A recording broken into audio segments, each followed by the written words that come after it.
He was asked straight up, what are you going to do if you're found in contempt of court for failing to bring this man back to the United States, even if he's deported again almost immediately?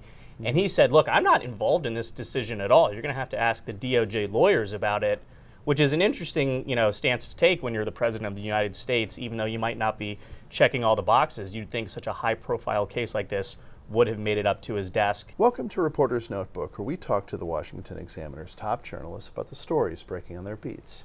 I'm Jim Antle, and I'm joined today by White House reporter Christian Datoc. Christian, we're in this 90-day pause period, less than 90 days at this point, for the tariffs. There have been talks of various trade negotiations.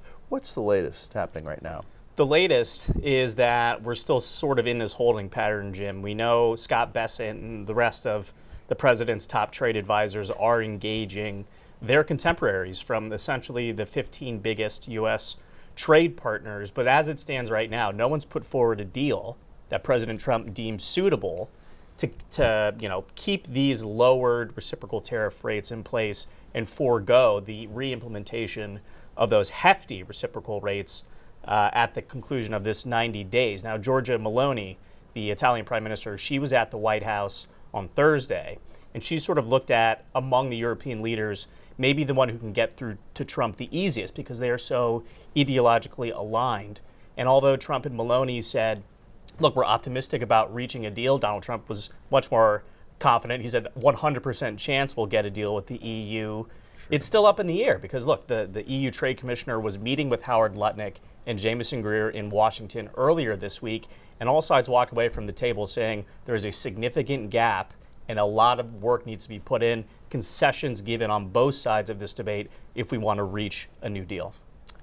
So one of the big news stories facing the White House has been the debate over a deported man who Democrats say wrongfully deported, and there is some legal basis for that, but also the Trump administration pointing out, well, this may not simply be a purely innocent guy. Where do things sort of stand in that back and forth? So the migrant you're talking about is named Kilmar Armando Abrego Garcia. He was deported to El Salvador, this big counterterrorism prison that President Bukele is now housing deported migrants, mostly Venezuelan and El Salvadorans, from the United States. But the confusion over this involves, one, a 2019 withholding order from during the Trump administration saying that Mr. Abrego Garcia, while he was found to be in the United States illegally, could not be returned to El Salvador because he was directly threatened by gang violence. And now we have, fast forward to 2025, this new ruling from a district judge saying that the Trump administration must facilitate his return because of that earlier withholding order. Now, the Trump administration is saying he's gone.